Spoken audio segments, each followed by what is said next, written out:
آج تیسرا رکوع پڑھا ہے ہم نے جناب پہلے سے پارے کا. یا ایھا الناس اعبدوا ربکم الذی خلقکم، اے لوگو عبادت کرو اپنے رب کی جس نے تمہیں تخلیق کیا، والذین من قبلکم لعلکم تتقون، اور جو تم سے پہلے تھے ان کا خالق بھی اللہ ہی ہے، اس بات کو یاد رکھو تاکہ تم پرہیزگار بن جاؤ. الذی جعل لکم الارض فراشا والسماء بناء وانزل من السماء ماء فاخرج به من الثمرات رزقا لکم فلا تجعلوا للہ اندادا وانتم تعلمون، جس نے تمہارے لیے زمین کو بچھونا بنایا اور آسمان کو چھت بنایا اور اتارا آسمان سے پانی، پھر نکالے اس سے کچھ پھل تمہارے کھانے کے لیے، بس نہ ٹھہراؤ اللہ کے مقابلے میں کسی اور کو اپنا معبود، اور تم اس بات کو جانتے ہو. وَإِن كُنتُمْ فِي رَيْبٍ مِّمَّا نَزَّلْنَا عَلَىٰ عَبْدِنَا فَأْتُوا بِسُورَةٍ مِّن مِّثْلِهِ وَادْعُوا شُهَدَاءَكُم مِّن دُونِ اللَّهِ إِن كُنتُمْ صَادِقِينَ. اور اگر تمہیں شک ہو اس میں جو ہم نے نازل کیا اپنے برگزیدہ بندے پر، تو لے آؤ ایک صورت اس جیسی اور بلا لو اپنے حمایتیوں کو بھی اللہ کے مقابلے میں اگر تم سچے ہو. فَإِن لَّمْ تَفْعَلُوا وَلَن تَفْعَلُوا فَاتَّقُوا النَّارَ الَّتِي وَقُودُهَا النَّاسُ وَالْحِجَارَةُ أُعِدَّتْ لِلْكَافِرِينَ. پھر جب تم ایسا نہ کر سکو اور ہرگز تم ایسا نہ کر سکو گے تو ڈرو اس آگ سے جس کا ایندھن انسان اور پتھر ہے، جو کفار کے لیے تیار کی گئی ہے. وَبَشِّرِ الَّذِينَ آمَنُوا وَعَمِلُوا الصَّالِحَاتِ أَنَّ لَهُمْ جَنَّاتٍ تَجْرِي مِن تَحْتِهَا الْأَنْهَارُ. اور خوشخبری دے دیجیے اے نبی صلی اللہ علیہ وآلہ وسلم ان لوگوں کو جو ایمان لے آئے اور نیک عمل کیے کہ ان کے لیے باغات ہیں جن کے نیچے نہریں بہتی ہیں.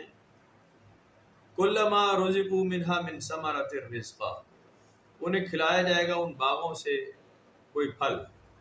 قالوا هذا الذي رزقنا من قبل واتوا به متشابها، تو اس پھل کو دیکھ کر کہیں گے یہ ویسا ہی ہے جیسے ہمیں پہلے بھی کھلایا جا چکا اور دیا گیا تھا انہیں پھل ملتا جلتا.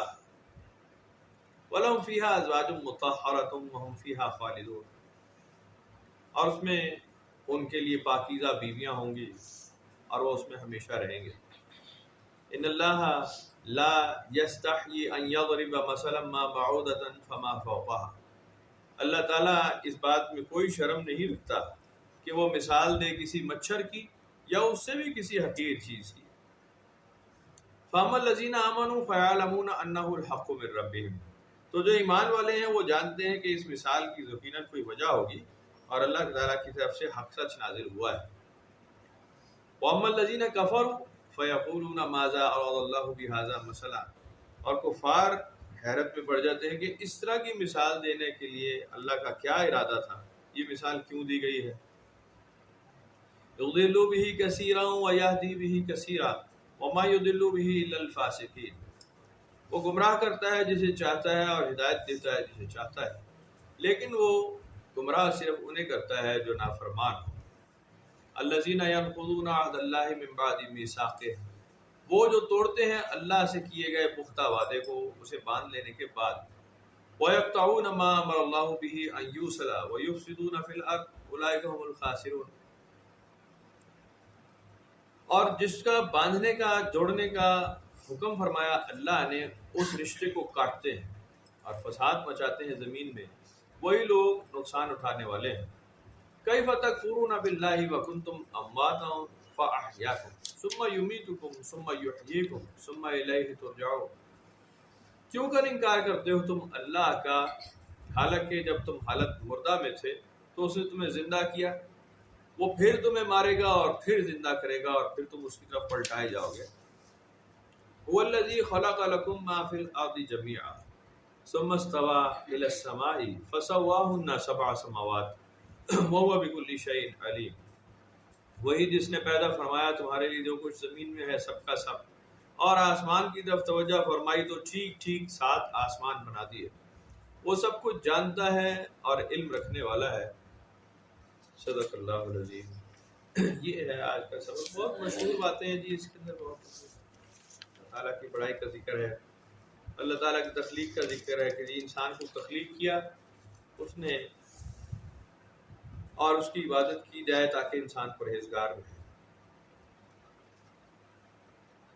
اموال، املاک، اسباب نازل کرنے کا ذکر کہ ہم نے تمہیں مختلف قسم کے آسائشیں، سہولتیں، آرام نازل کیے، اور تمہیں چاہیے کہ اللہ کا شریک کسی اور کو نہ ٹھہراؤ کہ کسی اور نے یہ رزق نازل نہیں کیا، کسی اور نے یہ نعمت کبھی نازل نہیں کی، اور تم اس بات کو جانتے ہو کہ ہمارے تمام کام کرنے والا، رزق پہنچانے والا اور قبض و بسط کا مالک اکیلا اللہ ہی ہے۔ تم اچھی طرح اس بات کو جانتے ہو، تم اس کا شریک نہ ٹھہراؤ۔ وَإِن كُنتُمْ فِي رَيْبٍ مِّمَّا نَزَّلْنَا عَلَىٰ عَبْدِنَا فَأْتُوا بِسُورَةٍ مِّن مِّثْلِهِ وَادْعُوا شُهَدَاءَكُم مِّن دُونِ اللَّهِ إِن كُنتُمْ صَادِقِينَ۔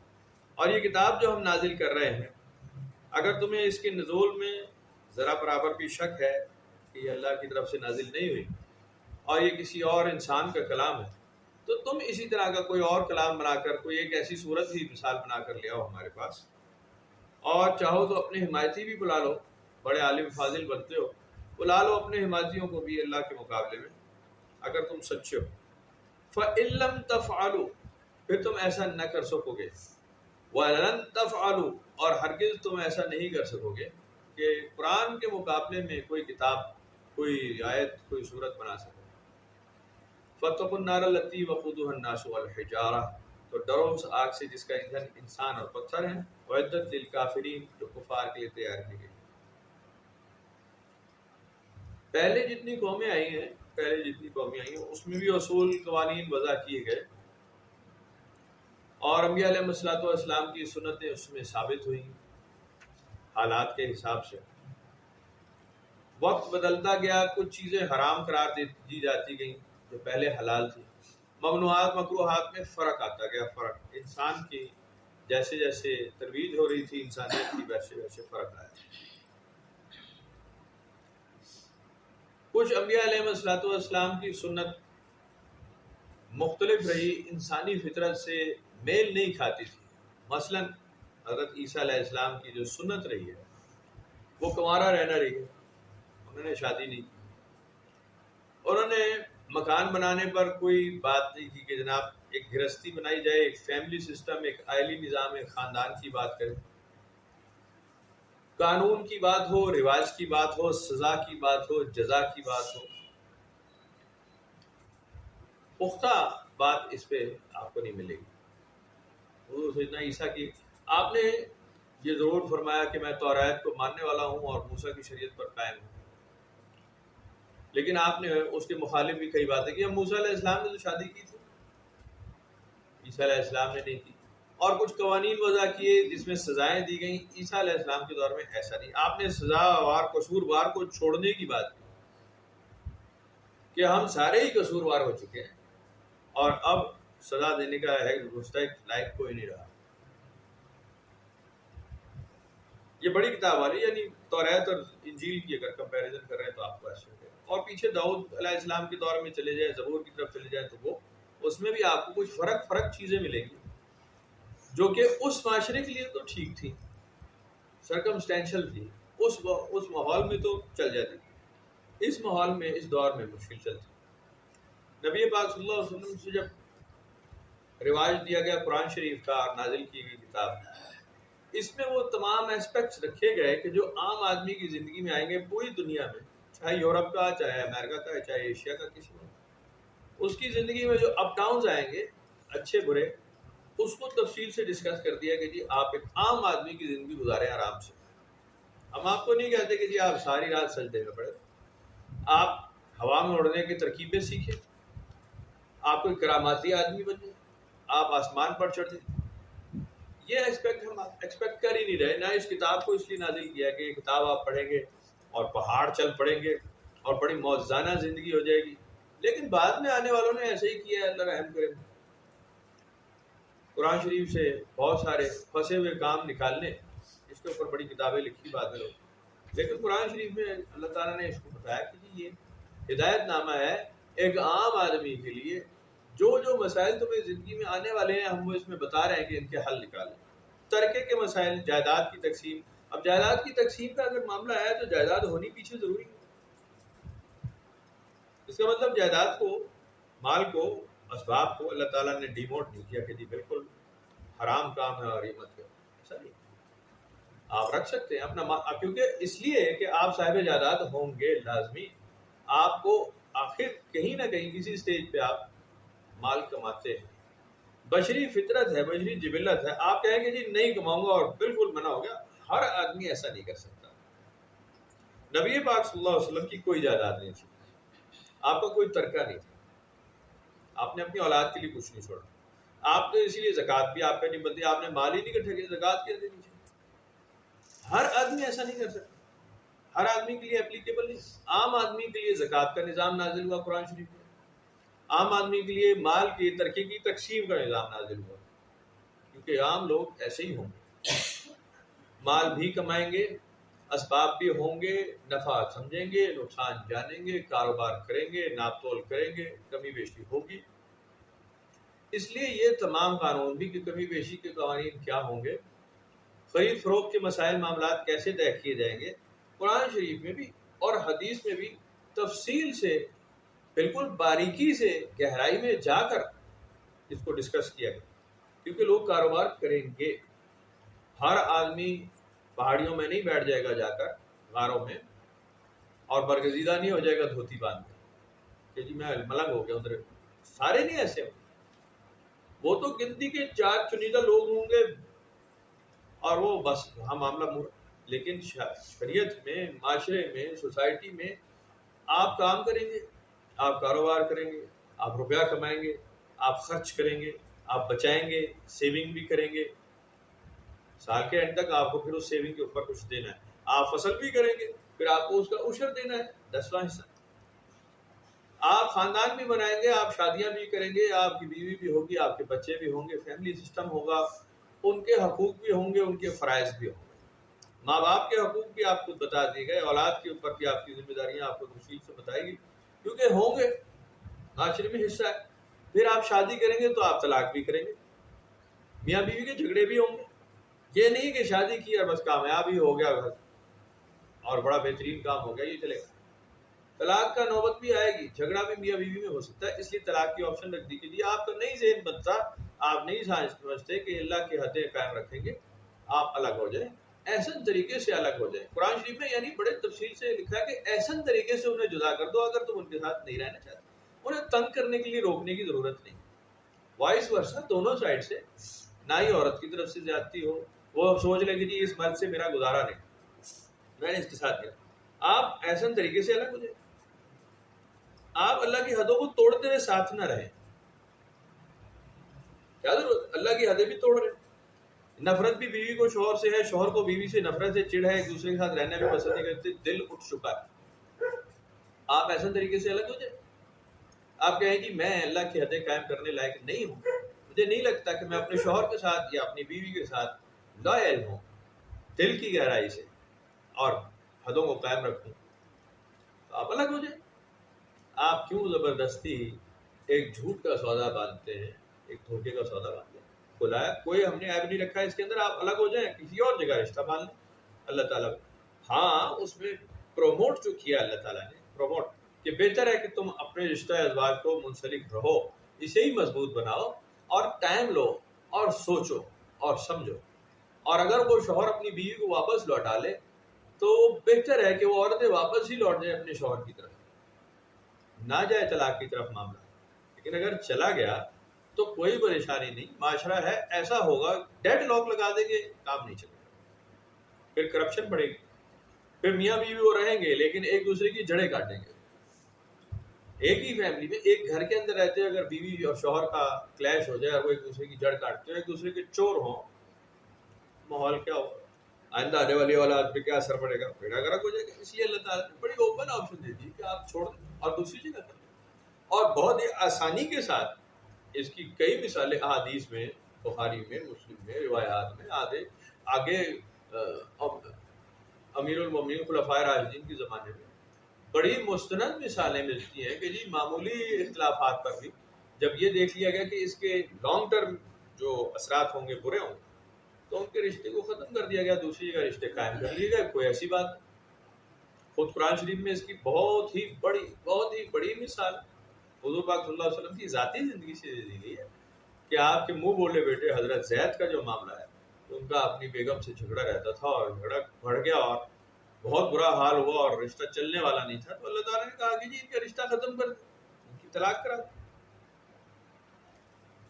اب ان کو زید سے بھی بہتر رشتہ ملنے والا ہے۔ حضرت زید منہ بولے بیٹے تھے حضور پاک صلی اللہ علیہ وسلم، اس کے بارے میں قرآن شریف میں فرمایا اللہ تعالیٰ نے کہ منہ بولا بیٹا تمہارا اصلی بیٹا نہیں ہوتا۔ ان کو ان کے باپ سے ہی حضرت زید بن حارثہ برد کا نام مشہور ہوا۔ نبی پاک صلی اللہ علیہ وسلم نے اس خاتون سے شادی کی تو حضرت زید کی بیگم تھی تاکہ یہ بالکل اختلاف ختم ہو جائے، لیکن یہ بہت بڑا بم پھٹنے والی بات تھی اس وقت کہ جی ایک تو بیٹا بنایا ہوا تھا، یہ تو بہو تھی اس رشتے سے، تو اللہ تعالیٰ نے فرمایا تمہارے منہ بولے رشتے تمہارے سگے رشتے نہیں، فرق ان میں۔ میں آپ کو مزے کی بات سناؤں، اب اچھلنا نہیں ہے، بات ہے سچی، سچی بات سن کے اچھل جاتا ہے آدمی۔ ہمارا ایک بچہ ہے اسکول میں نا، کل اس نے مجھ سے بات پوچھی کہ جی حضرت آدم کے کتنے بچے تھے؟ کہ ڈھیر تھے، بہت سارے تھے، بہت سارے تھے، صرف حابیل قابیل نہیں تھے، بہت سارے لڑکے اور لڑکیاں تھے، ہزاروں کی لاکھوں کی تعداد میں۔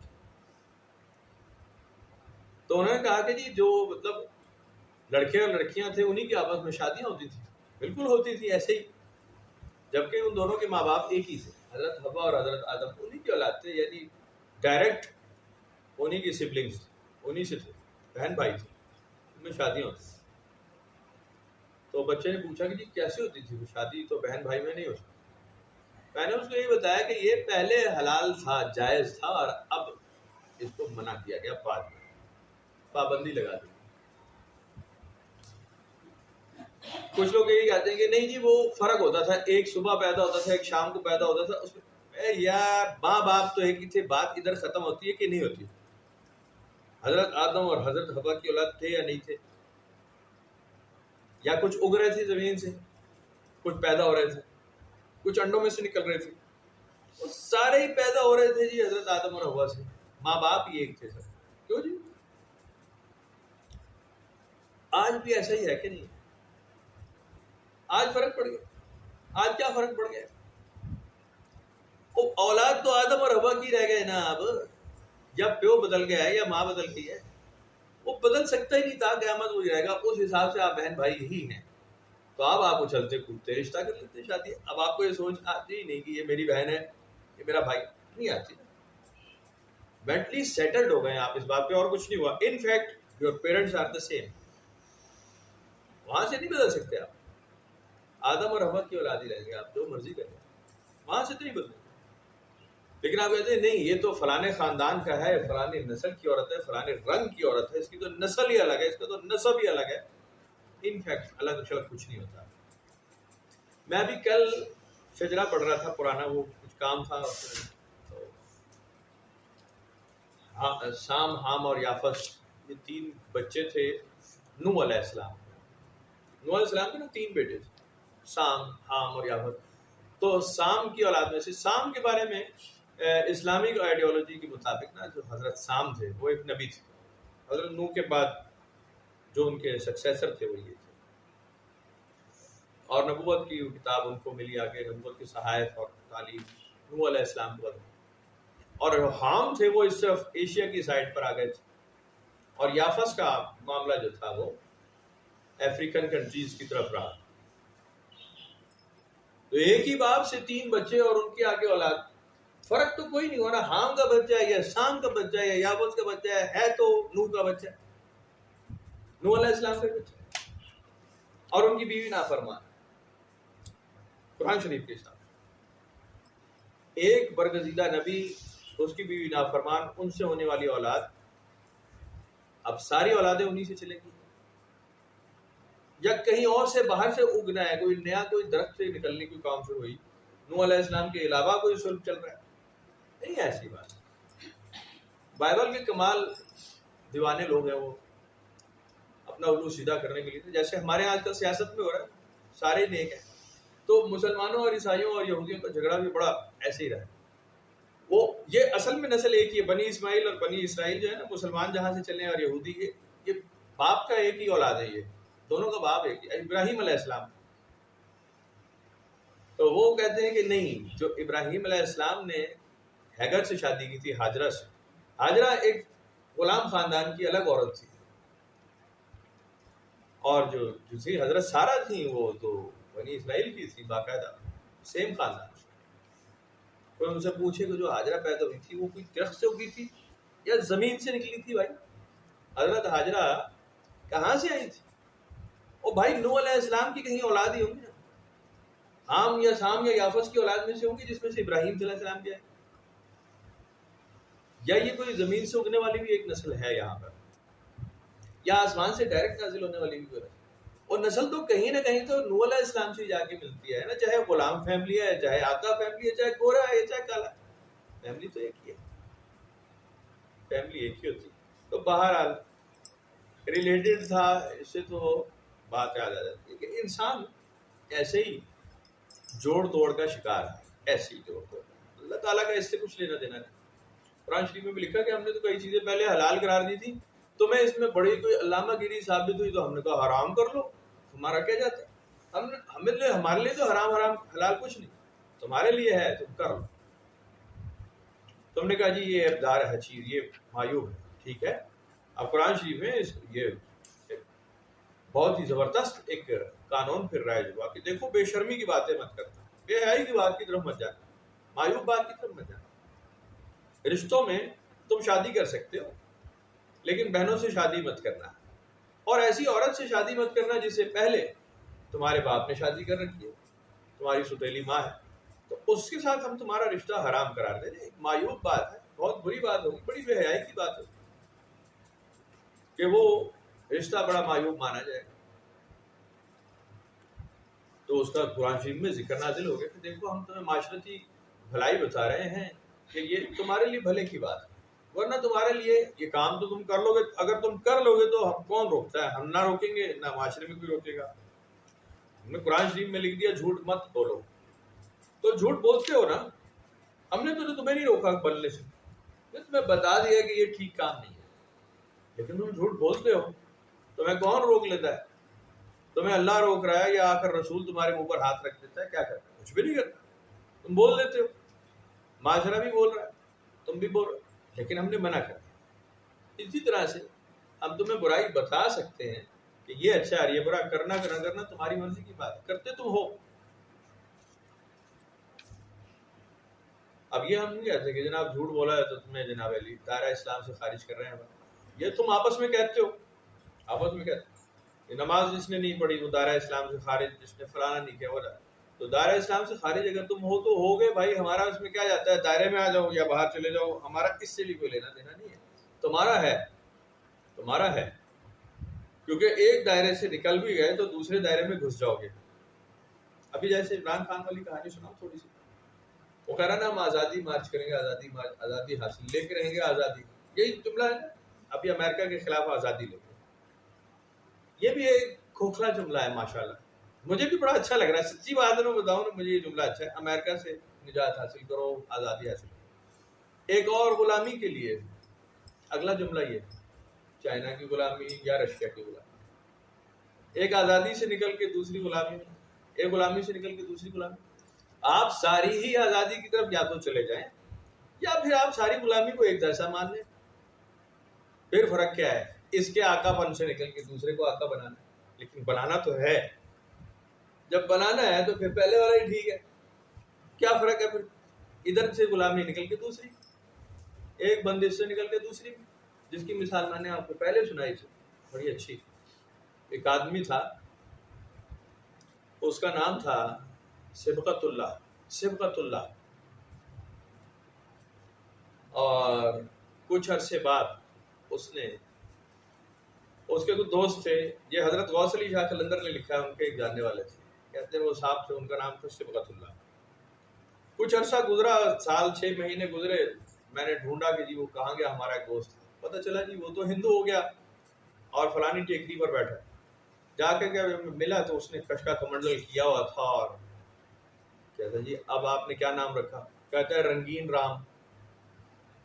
پہلے سبغت اللہ بھی وہی اللہ کا رنگ، ادھر رنگین رام بھی یعنی رام کے رنگ والا.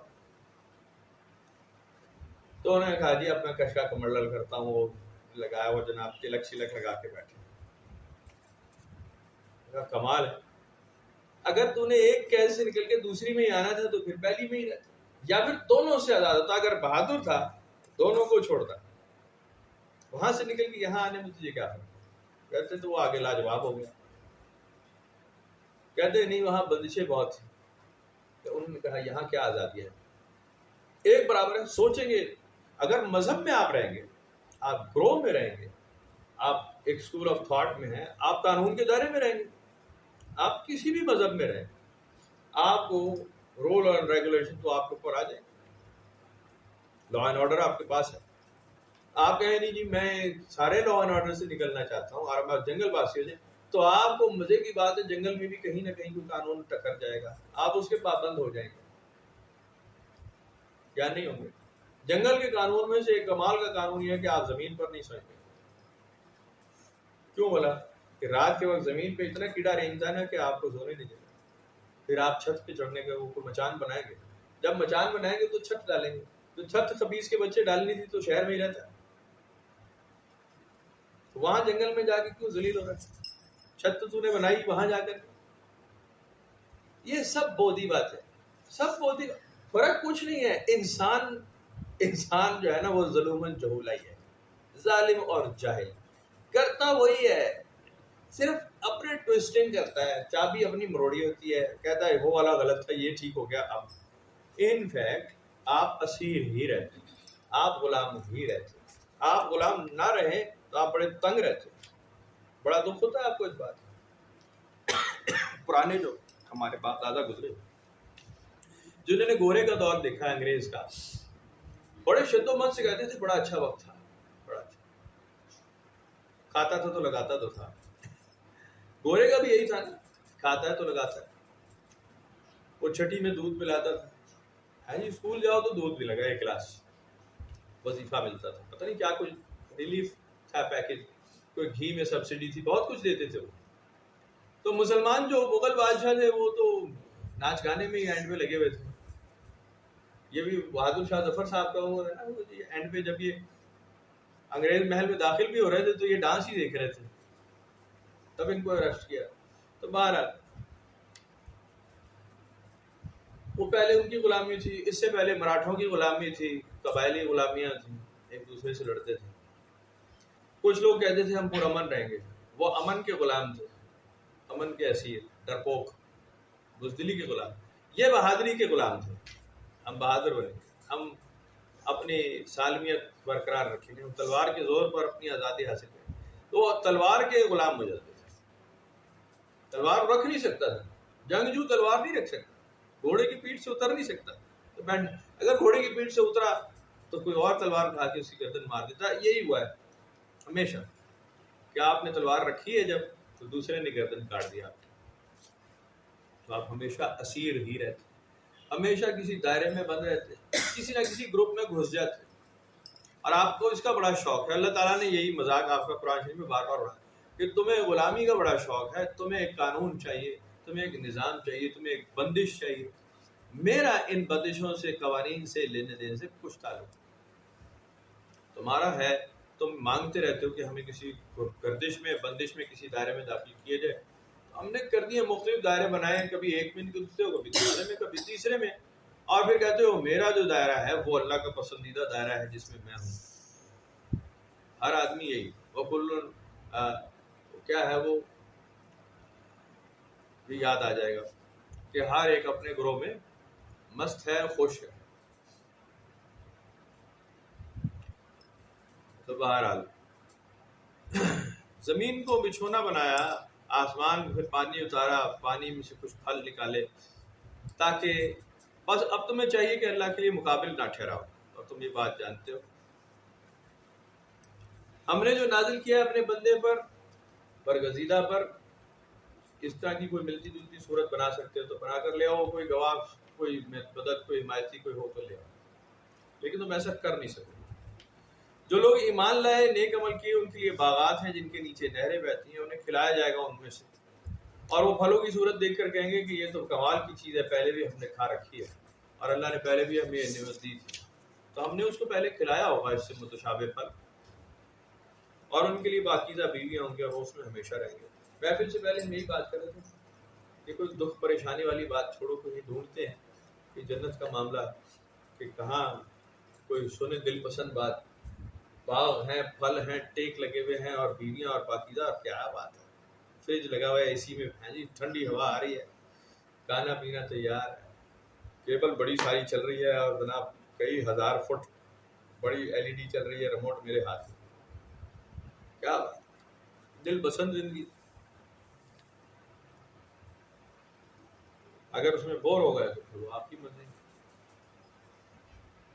ان اللہ لا یستحیی ان یضرب مثلا ما بعوضۃ فما فوقها، بے شک اللہ حیا نہیں فرماتا اس سے کہ مثال دے کسی مچھر کی یا اس سے بھی کسی حقیر چیز کی۔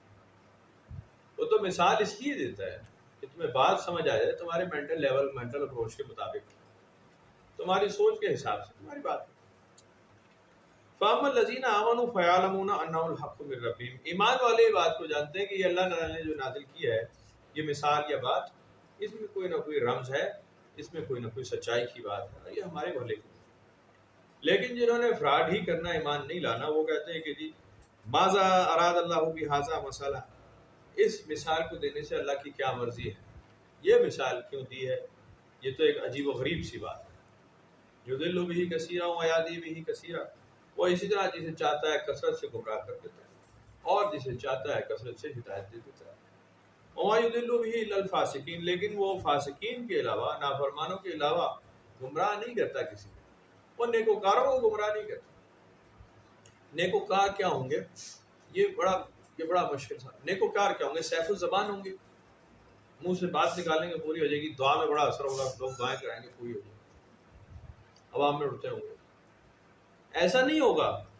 نیکوکار ایک الگ تصویر ہے جو ہم نے بنائی، لمبی داڑھی والا، پگڑ باندھی ہوئی ہے، تسبیح ہاتھ میں، مسلح پہ ہر وقت بیٹھ رہا تھا، اللہ ہو کر رہا ہے، اور لوگ آ رہے ہیں اور وہ کہہ رہا ہے جا بچہ تیرا کام ہو جائے گا۔ یا کوئی بڑا عالم دین ہے اور وہ بڑا فتویٰ فلسفہ بنا رہا ہے، سنا رہا ہے، کیا بات ہے، لوگ کہہ رہے ہیں سبحان اللہ، کیا نکتہ نکالا ہے جناب علامہ صاحب۔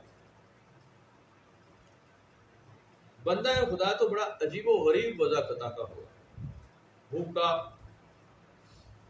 مجبی سے لباس والا، سڑا بوسا، جلا بھونا، گرمی سردی کا اسیر، بالکل دھان پان، برا حال، ہرگز طاقتور نظر نہیں آتا ہوگا، ہرگز کسی کمال کا کوئی حامل نہیں ہوگا، اس میں کچھ کمال نہیں ہوگا، کوئی بہت ایکسٹرا آرڈنری پرسنالٹی نہیں ہوگی، اس میں کچھ بھی نہیں ہوگا، ڈرتا گھبراتا ہوگا، اللہ کے حضور گڑ گڑاتا ہوگا، بس اتنی سی بات ہے۔ رات کی تنہائیوں میں وہ بھی اوپنلی کہیں نہیں عبادت کرتا ہوگا کہ جی بڑا پروون فیکٹ کہ جی یہ تو 5 وقت کی نمازی اور یہ جمعہ بھی پڑھتا ہے، یہ ثبوت گواہ بھی اس کے لیے نہیں ہوں گے، بڑا مشکل ہے، کیونکہ وہ بڑا مشکل جاتا ہوگا کسی گروپ میں، وہ تو اکیلا ہی منہ چھپائے پھرتا ہوگا۔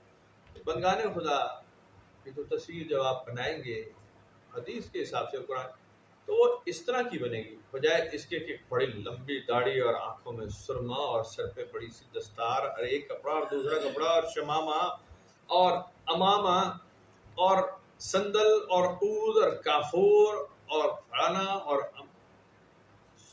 چاندی کی انگوٹھی اور عصا ہاتھ میں اور جبہ پہنا ہوا، کیا بات ہے، زبردست، مکہ میں بیٹھا، خانہ کعبہ سامنے، واہ بھائی واہ، کمال، یہاں سے اڑان بھری مدینہ بیٹھا، وہاں سے اڑان بھری بغداد چلا، بس ایک قدم اٹھاتا ہے اور ادھر پہنچ جاتا ہے، گھومے پھرے چلا جا رہا ہے، کمال کا ہے، ہوا میں اس کا مسلح اٹھتا رہتا ہے ہر ٹائم، اور وہ نیچے بیٹھ کے لوگوں کو ہدایت دے رہا ہے، مورکھو یہ مت کرو، دیکھو میں بتا رہا ہوں، نہیں تو میں لوٹا بھروں گا، سارا پانی لے جاؤں گا، دجلہ اور فرات اپنے لوٹے میں بھر کے، پھر جسے چاہیے ہدایت پر آ جاؤ، یہ لو لوٹا واپس کرو۔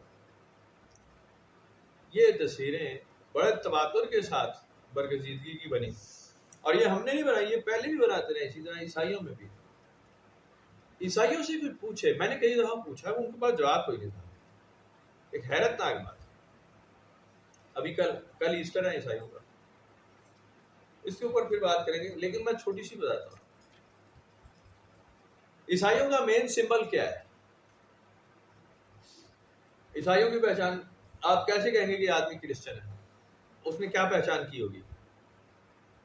سلیب لگائی ہوئی ہوگی، گلے میں سلیب ڈالی ہوگی، ایسی بات ہے. کراس یہ عیسائی کی بنیادی پہچان ہے. وہ کہتے ہیں کہ جی اس سے یہ ڈیمنٹائز جو لوگ ہوتے ہیں، اگر سلیب آگے کی جائے اور اس کو کہا جائے تو وہ سلیب کو دیکھ کے وہ جنات ڈر کے بھاگ جاتے ہیں.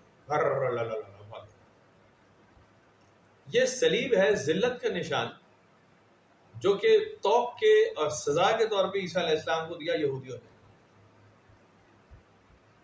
جس کو ذلیل کرنا مقصود ہو نا، جس کو بدنام اور ذلیل ذلت کی موت دینی ہو، اسے وہ اس طرح لکڑ پہ ٹانگ کے ہوا میں لٹکا دیتے اور وہ اذیت سے خون نکل نکل کر بھوک پیاس سے مرتا تھا، دھوپ سے، گرمی سے. یہ اس کے جھوٹا ہونے کی نشانی تھی کہ وہ صلیب پر مر جائے گا. اگر جھوٹا نہیں ہوگا تو صلیب پر زندہ رہے گا. یہ میں آپ کو بائبل بتا رہا ہوں، بائبل، توراۃ، زبور، انجیل تینوں پڑھیں آپ. توراۃ اور انجیل میں آپ کو ملے کہ یہودیوں کے عقیدے کے مطابق جو جھوٹی نبوت کا دعویٰ کرتا تھا نا، تو اس کو صلیب پر لٹکا دیا جاتا تھا، اور اگر تو وہ مر جائے تو جھوٹا ثابت، اور اگر زندہ اتر جائے تو پھر سچا.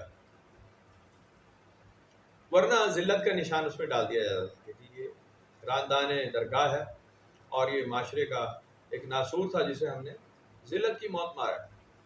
اس ذلت کے نشان کو بڑے تمغے بنا کے سروں پہ سجا کے پوری عیسائی قوم پھر دی، جس میں عیسیٰ علیہ السلام کو ذلیل کیا گیا، یا عیسیٰ علیہ السلام کو عزت دینے کے لیے صلیب پہ چڑھایا تھا. اس میں بڑی تکریم تھی. وہ کہہ رہے تھے جی ہم آپ کو مسیح مان چکے ہیں، اس لیے آپ کو صلیب پر چڑھا رہے ہیں. یہ رسپیکٹ دی جا رہی تھی یا ذلیل کیا جا رہا تھا؟ عجیب سی بات ہے. لیکن لگی ہوئی پوری قوم کہتے ہیں نہیں، یہ تو کراس تو ہمارا سمبل ہے، تو پتہ نہیں ذلت کا نشان اٹھا کے پھرنے بڑا خوش ہوتا. اس طرح عجیب عجیب عقیدے ہر قوم میں بنے. صلیب ڈال لینا گلے میں اور ایک چوغا سے پہن لینا ہے جی، کومپو باندھ لینا، اوپر سے ٹوپے والا کنٹوپ سا چڑھا لینا اور ہاتھ میں ڈنڈا. یہ تھا ایک پریسٹ، یہ تھا ایک پادری کا ایک جیسچر، یہ ایک گیٹ اپ تھا ایک پادری کا کہ جی یہ فادر ہے، یہ پریسٹ ہے، یہ پاسٹر ہے. یہ اس کی عزت اور تقریب کی نشانی ہے کہ یہ ایک نیک آدمی ہوگا، یہ شادی نہیں کرے گا، یہ اس کی نیکی کا ایک اور ثبوت ہوگا کہ یہ کمارا ہوگا. شادی نہ کرنا کون سی نیکی کی بات ہو سکتی ہے؟ اس میں کون سی نیکی؟ آپ صرف ایک ذمہ داری سے بھاگ رہے ہوتے ہیں، دیٹ از آل. اس میں اور کچھ نہیں ہوتا. کہ آپ ایک فیملی نہیں بنا رہے، ایک عورت کو گھر لے کر جائیں، اس کو ذرا پالیں، اس کے نخرے سہیں اور جناب اس کے بچے پالیں، آپ کو پتہ چلے فیملی ہوتی ہے، پتہ چلے آپ کو مزہ ہے. بلکہ ایک نہیں، دو نہیں، تین نہیں، چار کریں نا. ذرا آپ اٹھائے نا ذمہ داری، بنے نا ذمہ دار، کریں نا مزدوری. آپ بیٹھے ہیں چرچ میں، مائی سن ایسا نہیں ہو سکتا، مائی سن ایسا ہو سکتا ہے. کمال ہے، مزہ ہی آ گیا نا بھائی. آپ نہ بیوی نہ بچہ، موج کر بچہ، کمال ہوگی، حد ہوگی تیرے والی. کھانا پینا رہائش مفت، بجلی پانی گیس مفت، عزت تقریب مفت. یہ تھا پاسٹر، چرچ کا پادری. وہیں سے ذرا سیم آپ تھکا لو، مسجد کا مولوی بن جاؤ، داڑھی رکھ لو، پگڑ باندھ لو. یہی اسلام ہے. پہنچا اونچا یا نیچا، آنکھ میں سرما، خوشبو فلانی، پتہ نہیں کہاں کہاں سے چیزیں اٹھا کے لیا. یہ سنت ہے، یہ سنت ہے، یہ بھی سنت، یہ سنت ہے، یہ کھانا سنت ہے، کلیجی کھانا سنت ہے، گوشت کھانا سنت ہے، میٹھا کھانا سنت ہے، حلوہ کھانا سنت ہے، فلانا پھل کھانا سنت ہے. کمال سنتیں نکالی جو لذیذ ذائقے والی تھی، ساری اڈاپٹ کر دی. پیٹ بڑھانا سنت ہے، ڈھیر لگانا سنت ہے، بیٹھے ہو تو پتہ چلے ادھر پہنچو. کمال، یہ کہاں سے سنت؟ یہ چیزیں بعد میں انسان کے اندر امپلانٹ کر دی جاتی، ٹرانسپلانٹ کر دیا جائے اوپر سے. ایلین سے باہر کی چیزیں. آپ اس سے نکل جائیں گے تو سارا مسالہ ختم ہو جائے گا، ہے جی، سارا ہی چسکا ختم ہو جائے گا. پھر پیچھے رہ کے جائے گا. پھر تو آپ بڑی مشکل زندگی گزاریں. پھر تو بھائی آپ محنت مزدوری کریں گے اور آپ کو اتنی اجرت ملے گی کہ آپ کا گزارا نہیں چلے.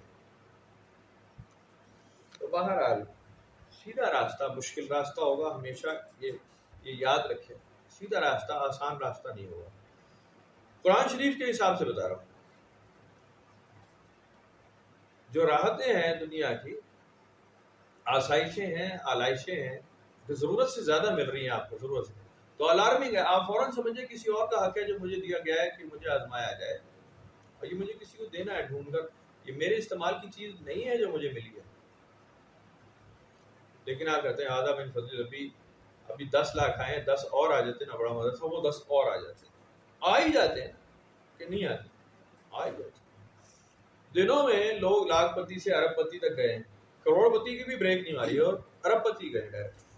آپ کے پچھلے 5 سال 10 سال میں آپ اپنی سراؤنڈنگ صرف دیکھ لیں، آپ کو یہ لوگ ملیں گے. پہلے غربت کہ جناب علی بچوں کے کپڑے لینے کے پیسے نہیں ہیں، بیٹیاں بیٹے ہیں وہ بس کسی کو کپڑا پہنا دیا، کسی کو نہیں پہنایا، گھر میں عورتیں سی کے پہنا. یہ پچھلے 20-30 سال پہلے ایسے تھے. اب 20-30 سال گزرنے کے بعد بڑی بڑی گاڑیاں، بڑے بڑے بنگلے، بڑے بڑے جائیداد ایک دم آئی ہے کہ نہیں آئی؟ کتنی بڑی تعداد میں آئی، کتنی بڑی تعداد، کہاں سے آئے؟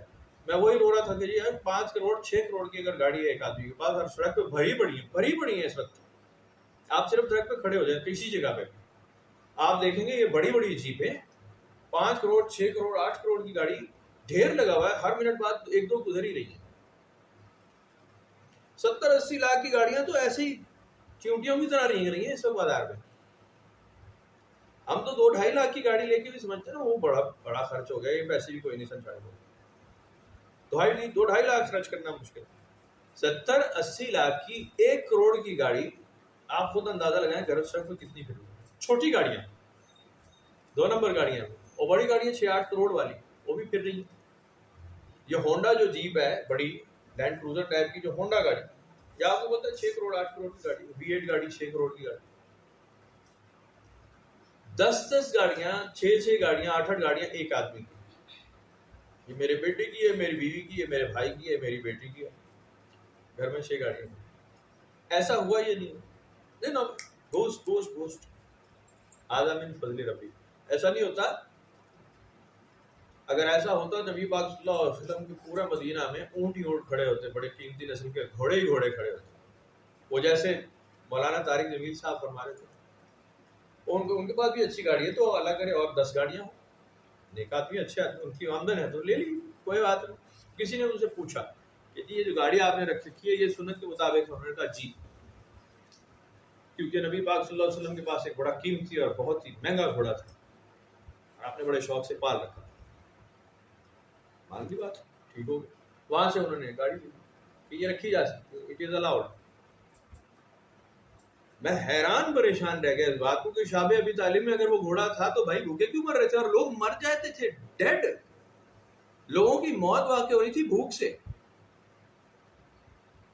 نبی پاک صلی اللہ علیہ وسلم جیسا دریا دل شفیق مہربان ایسا کیسے ہو سکتا ہے کہ آپ کے تھان پہ گھوڑا کھڑا تھا اور لوگ مرتے دیکھ رہے تھے کہ بھوکے مر جاؤ خبیثو، میں گھوڑا نہیں بیچوں گا اپنا. یار کمال ہے یار، کوئی تھوڑا سا ہل جاؤ یار، تھوڑا سا دماغ میں سے دہی نکالے، سوچیں یار میں نے بات کیا کی ہے، کہاں فٹ کریں گے، کس طرح فٹ کریں گے، آپ کس جگہ کیسے کریں گے، سوچنے کی بات ہے. جنگیں ہو رہی ہیں، تلواریں پوری نہیں ہیں، پیدل جانے والے لوگ کھڑے ہیں، تیر بھی نہیں ہے، ڈنڈا ہاتھ میں اٹھایا. کچھ لوگوں کے پاس ڈنڈا نہیں ہے، ڈنڈا کیا دھوتی نہیں ہے، پٹی بھی دھوتی پہنی ہے، کرتا تو دور کی بات، کرتا تو ہے ہی نہیں نا، دھوتی ہے پٹی میں، وہ بھی پوری سطر نہیں ڈھانپ رہی، اس میں ہو رہا ہے جہاد. وہاں وہ گھوڑا تھان پہ کھڑا ہے قیمتی عربی النسل، وہ کہہ رہے ہیں اس کو مت چھیڑنا بھائی، چلو یہاں سے چپ کر کے بھوکے رہیں گے. میں نے پیٹ پہ 2 پتھر باندھے، میں اپنی بیوی بچوں کو بھوکا رکھوں گا، بے شک ان کی بینائی چلی جائے، میرا گھوڑا نہیں بکے گا. حد ہے بھائی، کہاں سے لے کر آتے ہو یار، کس کو بتا رہے ہو یار، کس سے چلا رہے ہو، بتانا کیا چاہتے ہو؟ کمال گیم لیا ہوا آپ نے. وہ پاپولیرٹی ہو رہی ہے نہیں، چند ہی لوگ تو مشہور ہوئے ہیں یہاں پہ. اب میں کیا کمپیریزن کروں، اس میں پہلا نمبر مولویوں پہ ہی ہے. تو اس طرح کی بات ہے آپ کو ڈھیر ملے گی. درویشی فقیری میں آپ کو یہ نہیں ملے گا، فراوانی کثرت اموال کثرت املاک نہیں ملتی، ہوتی ہو سکتی ہی نہیں. آپ کے اوپر سختی رہتی ہے، آپ کے پاس کثرت اموال نہیں ہوتی، آپ ہینڈ ٹو ماؤتھ ہی رہتے. قرآن شریف میں اس کا ذکر ہے، قرآن شریف میں اس کا ذکر ہے. کس طرح؟ کہ کفار یہ تانا دیتے تھے کہ جو مسلمان ہوتا ہے سالا بھوکا ننگا ہی مرتا ہے، اللہ تعالیٰ کا ہاتھ بڑا تنگ ہے۔ قرآن شریف کی آیت بتا رہا ہوں کہ اللہ کا ہاتھ بڑا تنگ ہے، جو مسلمان ہوتا ہے وہ اس کو بھوکا مارتا ہے۔ تو اللہ تعالیٰ نے فرمایا کہ لعنت ہو ان لوگوں کے اس فرمان پہ، اس قول پہ کہ یہ کہتے ہیں اللہ کا ہاتھ تنگ ہے اور اپنی گردن سے لپٹا ہوا ہے، وہ چاہتا تو قبض و بسط کے سارے معاملے نپٹا دیتا اور مسلمانوں پہ نعمتیں تمام کرتا، لیکن آزمائش اور میری ٹیم جو ہوگی، میرا گروپ ایسا ہی ہوگا جیسے میں رکھتا ہوں۔ وہ اسیر نہیں ہوگا مال کا، وہ کسی آلائشی چیز کو، کسی عارضی چیز کو اپیل کرنے والی اس کے اندر کوئی خواہش نہیں ہوتی، وہ اس کی طرف بھاگنے والا نہیں ہوتا۔ ہاں، ہر گروہ میں حضور سیدنا عثمان غنی رضی اللہ تعالیٰ عنہ اور حضرت ابوبکر صدیق جیسے بھی رہے، بڑے پیسے والے، بڑے مال والے، لیکن درویشانہ صفات ان کی بھی یہی تھی، پیسے والے لوگ۔ حضرت عمر فاروق بھی کوئی کمزور پارٹی نہیں تھی، بہت بڑی فیملی تھی، بہت پیسے والے تھے، کئی 100 اونٹوں کے مالک، یہ کوئی چھوٹی بات نہیں تھی۔ پیچھے بھی آپ دیکھ سکتے تو حضرت یعقوب علیہ السلام 1 لاکھ بھیڑ بکری کے مالک، حضرت ایوب علیہ السلام کی تو املاک کا تصور نہیں آپ پوری جائیداد، حضرت سلیمان علیہ السلام تو بادشاہ ایسے جو سونے کا محل بنائے، سونے کی اینٹیں لگی ہوں، ہیرے چاندی لگے ہوں، ہیرے جواہرات جڑے ہوں ان میں، ان کی بیٹھکوں میں، ان کے تختوں میں مسند ہوتے۔ حضرت سلیمان، حضرت داؤد بھی ایسے کہ بادشاہوں کے بادشاہ، تمام حکومت کے بادشاہ، جن برند آگے پیچھے دوسرے تیسرے فرما بردار حضرت سلیمان علیہ السلام، ہوا ان کی فرما بردار۔ یہ کوئی معمولی طاقتیں نہیں ہے، انسان کی سوچ سے باہر ہے۔ سونے کی اینٹیں کون خبیث کا بچہ اس وقت لگائے گا؟ بڑے سے بڑا امیر مجھے دکھا دے، اس کے گھر میں اس نے سڑکیں سونے کی اینٹوں کی بنا رکھی ہوں، اب کون سا ایسا ڈھونڈ کے لائیں گے؟ اب تو ایسا کبھی بھی نہیں ہوگا۔ قرآن شریف میں ایسے لکھا کہ ہم نے پچھلی قوموں کو جو کچھ دیا ہے نا، وہ تمہیں اس کی ہوا بھی نہیں لگی، ان کو بہت دیا تھا، وہ تو ان سے بہت طاقتور تھے، تم تو کچھ بھی نہیں ہو۔ بہرحال ہوتا ایسا ہی ہے۔ بہرحال اللہ سے وعدہ کیا لیکن پختہ باندھنے کے بعد توڑتے رہتے ہیں۔ وَيَقْطَعُونَ مَا أَمَرَ اللَّهُ بِهِ، اور کاٹتے ہیں ان رشتوں کو، ان تعلقات کو جس کو اللہ تعالیٰ نے جوڑ رکھنے کا حکم دیا، تکریم کی بات کی، عزت کی بات کی، ان کو توڑ رکھتے ہیں۔ اَيُّوسَلَ وَيُفْسِدُونَ فِي الْأَرْضِ، اور فساد کرتے ہیں زمین میں۔ اولئک هم الخاسرون، یہ خسارے والے ہیں۔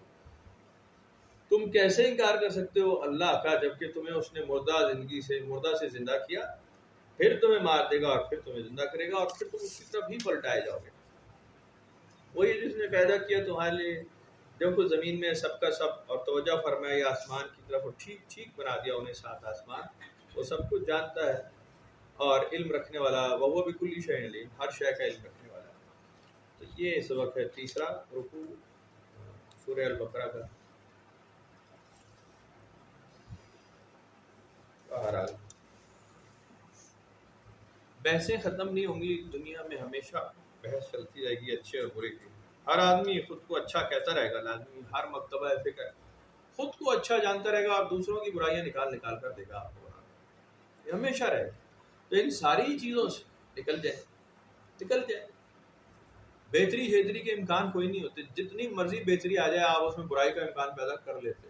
ایک گروہ بہتری لائے گا، دوسرا کہا کہ نہیں انہاں دی چال ہے، چلاکی چکر بازی بھی کر دیتے، وہ اس کو ریجیکٹ کر دے گا کہ اس کی لائی ہوئی بہتری انفیکٹ سچی بہتری نہیں ہے، میں جب آؤں گا تو سچی اصلی بہتری لا کر دوں گا۔ یہ گروہوں کی لڑائی رہتی ہے، ہر مولوی کا فتویٰ ایسے ہی ہے، ہر مذہب کا فتویٰ ایسے ہے کہ اس کا مذہب کچا ہے، میرا مذہب ٹھیک ہے، میں جس قید میں ہوں وہ میری قید زیادہ اچھی ہے، اس کی قید بہت ہی کمزور ہے، گر جائے گی۔ یہ ہمیشہ کا جھگڑا ہے، ہمیشہ کا، ہر عقیدے میں، ہر مذہب میں، ہر جماعت میں یہ جھگڑا باقی ہے، ہر قوم میں، ہر ملک میں یہ جھگڑا باقی ہے۔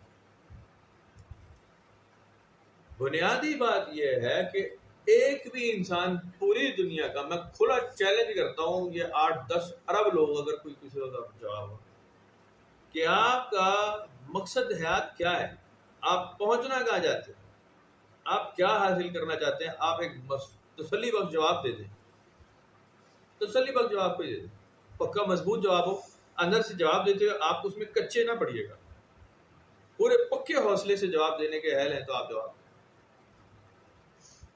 کہ آپ کی زندگی کی منزل کیا ہے، آپ پہنچنا کہاں چاہتے ہیں، انسانیت کو کہاں لے جانا چاہتے ہیں، انسانیت آگے کہاں جائے گی،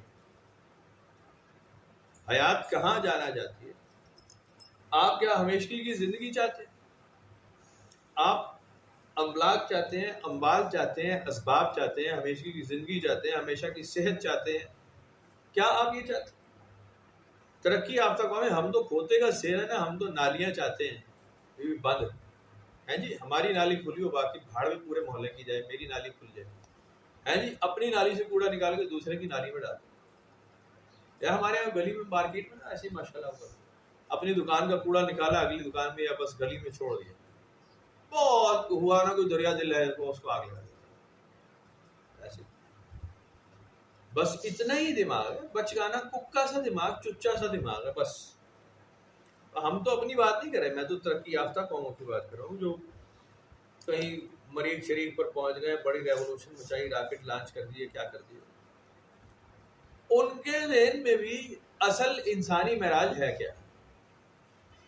اب یہ امریکہ بدماش بنا ہوا ہے نا، ہر ملک گرایا اور تو میرے قابو آ جا، میں تجھے قابو کروں گا، گرا دیا، زبردستی بھی کر لی، بہرباری کر لی، تو فرعون کی طرح، دجال کی طرح، جیسے قرآن اس میں احادیث میں ذکر ہے نا دجال کا، کہ اس کے ایک ہاتھ میں روٹی ہوگی اور دوسرے ہاتھ سے آگ برساتا ہوگا، بالکل ویسا ہی۔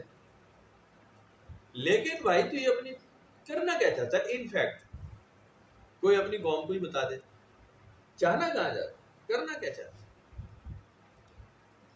کیا تم قدرتوں سے نکلنا چاہتے ہو، کہاں جانا چاہتے، کیا کر لو؟ سپوز آپ نے ڈیفیٹ کر لی ڈیتھ، بڑی کامیابی، بڑھاپا ڈیفیٹ کر دیا، آپ بوڑھے نہیں ہوں گے، آپ کی صحت قائم رہے گی، آپ بہت لمبے چوڑے، بہت طاقتور ہیں، اور آپ کو موت بھی نہیں آ رہی، کیا ہو جائے گا اس سے؟ آپ کیا کر لیں گے بھائی؟ آپ زندہ ہی زندہ ہیں، آپ ایک گروپ زندہ رکھیں گے نا، پوری کائنات، پوری انسانیت کو تو زندہ نہیں رکھیں گے۔ آپ تو چاہتے ہیں کیڑے مکوڑے مر جائیں، سارے سورسز ہمارے پاس آئے، یہ ضائع کر رہے ہیں، اور سچ بھی کہہ رہے ہیں۔ دکھ کی بات تو یہ ہے کہ ماشاءاللہ ایشیا کو دیکھیں نا، پاکستان، انڈیا، بنگلہ دیش، بھوٹان، نیپال، مالدیپ، ان کنجرانوں میں مر ہی جانا چاہیے، تو بڑے بے شرم قوم ہیں یہ ساری کی ساری، کیڑے مکوڑے کالے رنگ کے چھوٹے چھوٹے پھرے چلے جا رہے ہیں، 5 فٹ 6 انچ، 5 فٹ 6 انچ، بڑا کوئی لمبا چوڑا ہے نا، وہ 6 فٹ کا ہے، لمبا چوڑا ہے وہ، اس کی کمر نہیں قابو آتی، میں نے کل ایک لمبا دیکھا، وہ 6.5 فٹ کا تھا تقریباً، وہ چل نہیں سکتا، یہ حال ہے، میکسیمم آپ کی ہائٹ 6 فٹ ہے، لمبا چوڑا آدمی، خداور، لیکن کھوتے کا صرف بیمار، کھوتا خراب، ہیپاٹائٹس کا مریض، یہ خراب، جگر خراب، دل خراب، دماغ خراب ہیں، کینسر، شوگر، یہ قومیں بھرا پڑے ہیں، سارے ایسے ہی بڑے بڑے، کوڑا پرشاد، کوڑا پھینکنے والے، گند پھیلانے والے، بڑی تن کے، بڑی مہنگی گاڑی، بڑا لمبا چوڑا مکان ہے، کمال ہے، اس کے آگے کچھ بھی نہیں، ایک گاڑی، ایک مکان، بچے کی اچھی نوکری، بڑا اچھا کاروبار، ختم۔ بہت کامیاب لوگ جو اس دنیا میں، اس پاکستان میں بہت کامیاب لوگ ہیں، وہ 2 4 10 ارب کے مالک، 10 ارب 12 ارب 20 ارب، بس ختم، 20 ارب 50 ارب ختم۔ اور کمال کی بات یہ ہے کہ وہ استعمال نہیں کریں گے، یہ بھی گارنٹی ہے، انہیں پتہ ہے کہ یہ 50 ارب جو میں نے کما لیے یہ میرے استعمال میں نہیں آئیں گے، اور کتے کی طرح گھسیٹ کے پہلے مارا جا چکا ہے، ابھی پھر ان کی اولاد کو گھسیٹا جائے گا۔ ابھی جیسے یہ بیٹھے نا شہباز شریف وغیرہ، نواز شریف آ کے بیٹھے، میں تو نہیں کہہ رہا، دیکھو بھائی پہلے کی آواز کی پیچھے 3 دفعہ بیٹھے ہیں، 3 دفعہ ہے، شہباز شریف وزیر اعلیٰ بنا، نواز شریف وزیر اعظم بنا، 3 دفعہ، کتے کی طرح گھسیٹ کے اتارا، مار مار کے، ہوا نا؟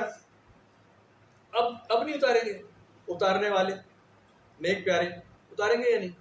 اب فرق یہ ہوگا کہ اب نواز شریف کی بیٹی کو بھی گھسیٹا جائے گا، کیونکہ وہ بھی گورنمنٹ میں ہے، اور شعبے کے بیٹے کو بھی گھسیٹا جائے گا، وہ بھی، تو وہ ولنگلی پیش کر رہے ہیں کہ بھائی جی ہوں ساری اولاد کو بھی ذلیل کرو، پہلے اسی سانو کیتا ہے، ہونے نہ بھی کرو، ہوگا تو صحیح نا، ہوگا تو صحیح، پہلے ہو چکا ہے نا، یا نہیں ہوا؟ بے نظیر آ کے بیٹھی، اس کو گھسیٹ گھسیٹ کے کتا بلا کر کے فارغ کیا، یا نہیں کیا؟ مشرف آیا کتا بلا کر کے فارغ ہوا، یا نہیں ہوا؟ ضیاء الحق آیا، ہوا میں نہ پڑتا تو وہ ذلیل ہو کے نکلنے والا تھا، کچھ بھی۔ تو بھائی جو آپ بیٹھے 4 دن کے لیے، پیچھے 3 دفعہ ذلیل ہونے کے بعد آپ کتنی دیر میں لیے بیٹھے ہیں، کتنی دیر میں ذلیل ہو جائیں گے؟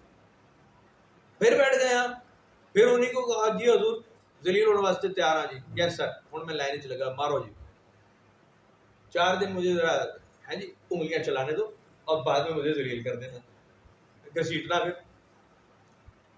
یہ نہیں ہوگا، یہ نہیں ہوگا، پہلے تو ہو چکا ہے 30 سال سے 40 سال سے، نہیں دیکھتے سارے ذلیل ہوتے ہیں ضرور۔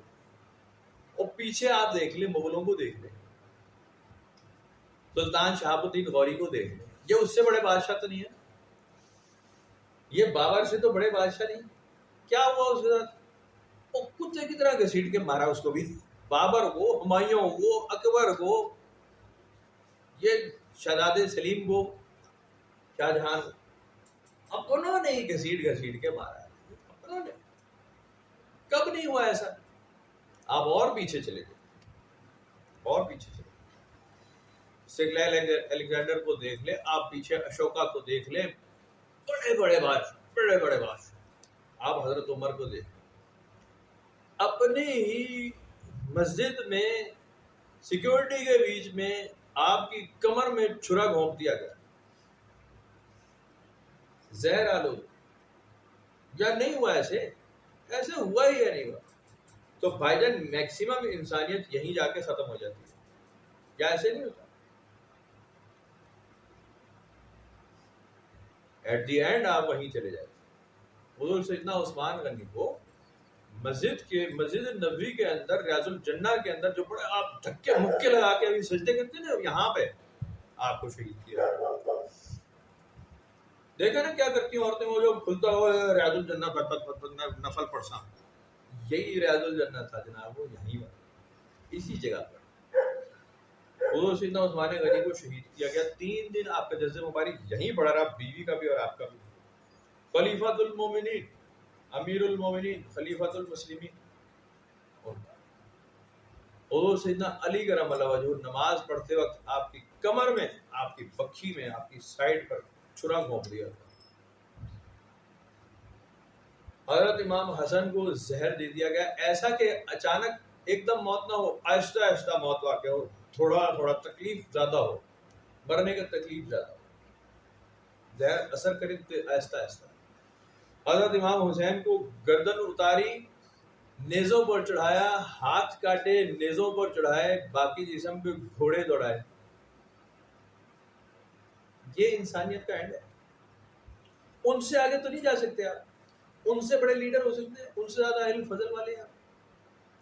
اس دنیا نے، اس انسانیت نے یہ رنگ دیکھے ہیں، یہ وقت دیکھے ہیں کہ امام حسین کی جگہ پہ یزید آ کے بیٹھ گیا ہے۔ ایسا نہیں ہوا، یزید بھی پھر چلا گیا، نہ موسیٰ بچا نہ فرعون بچا۔ یہ دنیا میں ایسے ہی ہوتا ہے، کوئی اتنی بڑی بات نہیں ہے۔ انسان پھر بھی خدک سے باز نہیں آتا، اچھل کود سے باز نہیں آتا، پتہ نہیں جانا کہاں جاتا ہے۔ خبیث کا پتر ہے یہ بالکل پورا، اس سے پوچھنے والا کوئی نہیں کہ تیری معراج کیا ہے، ایٹ دی اینڈ تو کہاں جائے گا۔ مسلمان سے پوچھو، وہ کہے گا میں جنت مکانی ہوں، میں جنت میں جاؤں۔ پہلے مرو تو صحیح نا، خبیثوں مر کیوں نہیں جاتے تھے؟ قرآن شریف میں جیسے لکھا ہے، دوزخ وہ یہ بنی اسرائیل والوں کا، قرآن شریف میں لکھی ہے بات، یہ کہتے ہیں جی ہم اللہ تعالیٰ کے بلفڈ ہیں، ہم اللہ تعالیٰ کے بچے ہیں، ہمیں بڑا پیار کرتا ہے وہ۔ تو اگر ایسا ہے تو تم مرنے کی دعا کرو کہ اللہ کے پاس چلے جاؤ۔ بنی اسرائیل سے، یہودیوں سے اللہ تعالیٰ نے سوال کیا قرآن شریف کہ ان سے پوچھو کہ یہ اگر میرے بڑے پیارے ہیں تو یہ مرنے کی دعا کیوں نہیں کرتے کہ مرے اور میرے پاس آ جائے، یہ دنیا میں کیوں ذلیل ہو رہے ہیں؟ نہ انہیں جنگ لڑنی پڑے گی، نہ کھانا نہ پینا نہ پکانا نہ سونا نہ اوڑھنا نہ چھونا، جنت ہوگی، سارے کام میں کر کے دوں گا، ریسٹ مارے میرے فیورٹ۔ تو یہ اس بات کی تمنا کیوں نہیں کرتے کہ ان کو موت آ جائے اور ان کا قصہ پاک ہو اور یہ دوزخ میں، اپنا اس دنیا کی دوزخ سے نکل کے جنت میں آ جائے؟ کہتے ہیں نہیں، ہمیں تو طویل زندگی چاہیے، ہمیں آب حیات کا چشمہ بتاؤ ہے کدھر، ہم ہمیشہ زندہ رہنا چاہتے ہیں۔ یہی جملہ 100% یہ مسلمانوں کا ہے. اب ہم اللہ تعالیٰ کے بڑے فیورٹ ہیں, ہم بہترین محبوب ترین امت ہیں. نبی پاک صلی اللہ علیہ وسلم نے ہمارے سارے پاپ دھو دیے, رو رو کے 27ویں شب کو ہمارے سارے گناہ معاف کروا دیے. اب ہم پہ عذاب نہیں آئے. عیسیٰ علیہ السلام نے پہلے اسی بات کو, عیسائیوں نے بات کی تھی کہ عیسیٰ علیہ السلام ہمارے لیے سولی چڑھ گئے, ایسی تیسی ہمارے گناہوں کے لیے چیز چڑھ گیا سولی پر, ختم ہو گئی بات. بھائی جان آپ ایک ہی بات کر رہے ہیں, سارے ایک ہی بات کر رہے ہیں. جنت آپ کو چاہیے لیکن کہتے ہیں اللہ نہ کرے, اللہ ہائے میرا بچہ, ہاں میرے بچے کی حیاتی ہوئے, ہاں میرا بچہ سالہ کوئی واہ نہ لگے.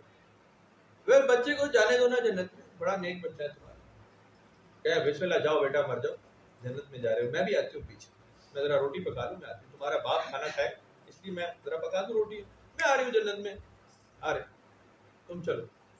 نہیں اللہ نہ کرے, توبہ استغفار, توبہ استغفار, اللہ نہ کرے, ایسی کیسی بات کرے, اللہ لمبی حیات کی دے گی. اور وہ کدھر ہے آب حیات کا چشمہ, اور وہ زندگی بڑھانے کا, اور وہ اینٹی ایجنگ گولیاں کہاں ہیں جو بازار میں بکتی پھر.